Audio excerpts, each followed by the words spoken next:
chapter 23. And the whole multitude of them arose and led him unto Pilate. And they began to accuse him, saying, We found this fellow perverting the nation and forbidding to give tribute to Caesar, saying that he himself is Christ, a king. And Pilate asked him, saying, Art thou the king of the Jews? And he answered him and said, Thou sayest it. Then said Pilate to the chief priests and to the people, I find no fault in this man. And they were the more fierce, saying, He stirreth up the people, teaching throughout all Jewry, beginning from Galilee to this place. When Pilate heard of Galilee, he asked whether the man were a Galilean. And as soon as he knew that he belonged unto Herod's jurisdiction, he sent him to Herod, who himself also was at Jerusalem at that time. And when Herod saw Jesus, he was exceeding glad, for he was desirous to see him of a long season, because he had heard many things of him, and he hoped to have seen some miracle done by him. Then he questioned with him in many words, but he answered him nothing. And the chief priests and scribes stood and vehemently accused him. And Herod with his men of war set him at naught, and mocked him, and arrayed him in a gorgeous robe, and sent him again to Pilate. And the same day Pilate and Herod were made friends together, for before they were at enmity between themselves.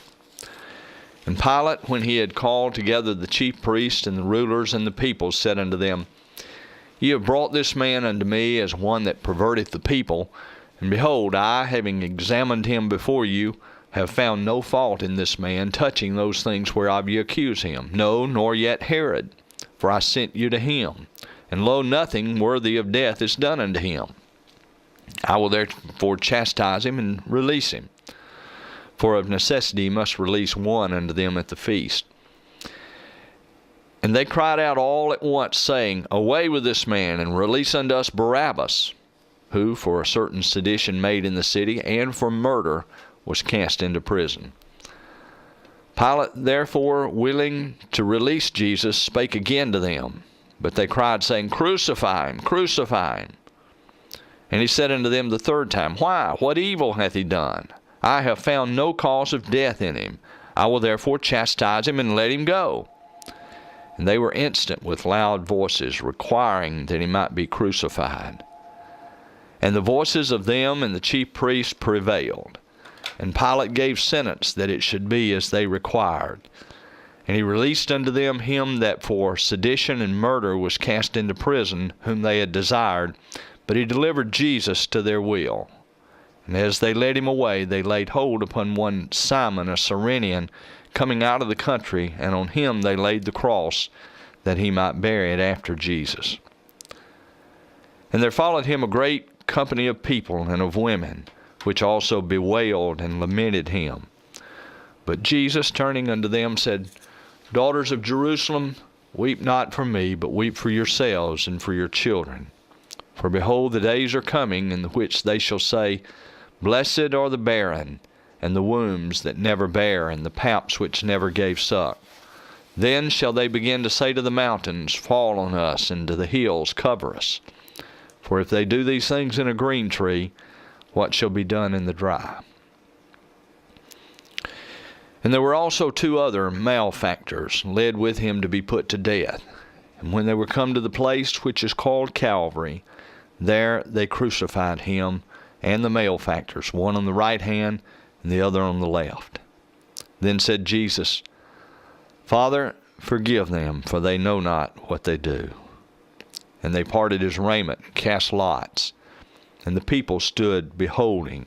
And the rulers also with them derided him, saying, He saved others, himself. Let him save himself, if he be Christ, the chosen of God. And the soldiers also mocked him, coming to him and offering him vinegar, and saying, If thou be the king of the Jews, save thyself. And a superscription also was written over him in letters of Greek and Latin and Hebrew, This is the King of the Jews.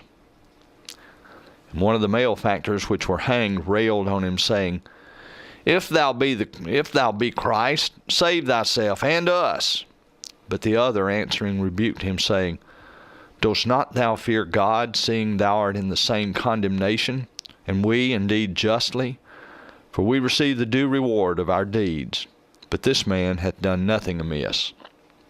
And he said unto Jesus, Lord, remember me when thou comest into thy kingdom. And Jesus said unto him, Verily I say unto thee, today shalt thou be with me in paradise. And it was about the 6th hour, and there was a darkness over all the earth unto the 9th hour. And the sun was darkened, and the veil of the temple was rent in the midst. And when Jesus had cried with a loud voice, he said, Father, into thy hands I commend my spirit. And having said thus, he gave up the ghost. Now when the centurion saw what was done, he glorified God, saying, Certainly this was a righteous man.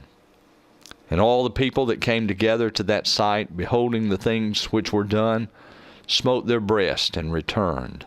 And all his acquaintance and the women that followed him from Galilee stood afar off, beholding these things. And behold, there was a man named Joseph, a counselor, and he was a good man and a just. The same had not consented to the counsel and deed of them. He was of Arimathea, a city of the Jews, who also himself waited for the kingdom of God. This man went unto Pilate and begged the body of Jesus. And he took it down and wrapped it in linen, and laid it in a sepulchre that was hewn in stone, wherein never man before was laid. And that day was the preparation, and the Sabbath drew on. And the women also which came with him from Galilee followed after, and beheld the sepulchre, and how his body was laid. And they returned and prepared spices and ointments, and rested the Sabbath day according to the commandment.